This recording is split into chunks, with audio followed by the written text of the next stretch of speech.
Guys, पिछली कहानी में आपने देखा कि राइस स्टार की रहस्यमयी मौत के बाद पूरा गांव डर के साए में जी रहा था। राइस स्टार की लाश उसी सुनसान जगह पर मिली थी जहां कुछ समय पहले ज्ञान भाई के साथ भी ऐसी ही रहस्यमयी घटना हुई थी। जब कलुआ को यह बात पता चली तो वह तुरंत वहां पहुंचा। राइस स्टार को देखकर कलुआ की आंखों में आंसू आ गए, लेकिन तभी उसकी नजर जमीन पर पड़ी एक चीज पर गई। वहां लकड़ियों का एक छोटा सा बंडल रखा हुआ था। कलुआ समझ गया कि मामला सिर्फ राइस स्टार की मौत का नहीं है। उसने मन ही मन सोचा, अगर ये मौतें इसी तरह होती रहीं तो अगला नंबर मेरा हो सकता है। डर के मारे कलुआ उसी रात अपना चाय का ठेला बंद करके गांव से बहुत दूर दूसरे गांव चला गया। उसे लगा कि अब वह सुरक्षित है, लेकिन अगले दिन सुबह एक अजीब खबर ने उसे फिर से हिला दिया। जिस गांव कलुआ ठहरा हुआ था वहां से थोड़ी दूर एक आदमी बेहोश हालत में मिला और उसके आसपास जमीन पर वही अजीब लकड़ियां बिखरी हुई थीं। एडमम का चेहरा डर से सफेद पड़ गया। उसे समझ आ गया कि वह जितना इस रहस्य से दूर भाग रहा है, रहस्य उतना ही उसके करीब आ रहा है। तभी उसे ज्ञान भाई की याद आई। एडमम रात के समय ज्ञान भाई की कब्र के पास पहुंचा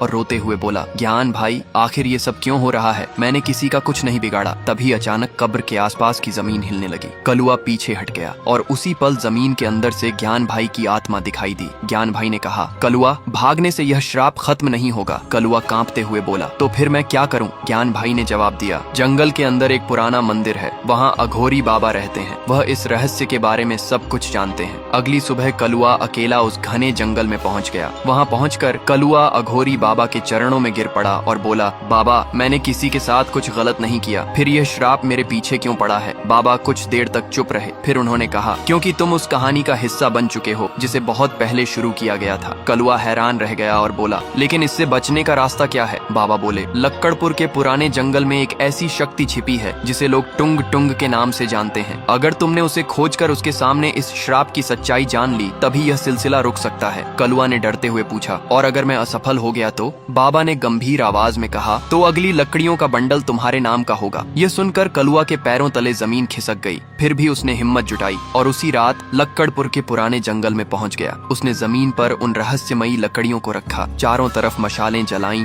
और टुंग टुंग को बुलाने लगा। कुछ ही सेकंड बाद जंगल में तेज हवा चलने लगी। मशालें एक एक करके बुझने लगी। फिर लकड़ियों के बीच से एक छोटी सी डरावनी गुड़िया बाहर आकर खड़ी हो गई। कलुआ उसे देखकर पीछे हट गया। गुड़िया ने धीरे धीरे अपना सिर उठाया और अचानक उसकी आंखों में लाल रोशनी झलने लगी। कलुआ चीखते हुए बोला, तुम कौन हो? लेकिन धुएं के अंदर से सिर्फ एक आवाज आई, जिसे तुम ढूंढ रहे हो वह मैं नहीं हूँ। कलुआ कुछ समझ पाता उससे पहले ही उसके पीछे किसी के कदमों की आवाज सुनाई दी। वह धीरे धीरे पीछे मुड़ा, लेकिन वहाँ जो खड़ा था उसे देखकर कलुआ के होश उड़ गए। अब असली रहस्य खुलने वाला था, लेकिन उसके लिए अगली कहानी देखना मत भूलना।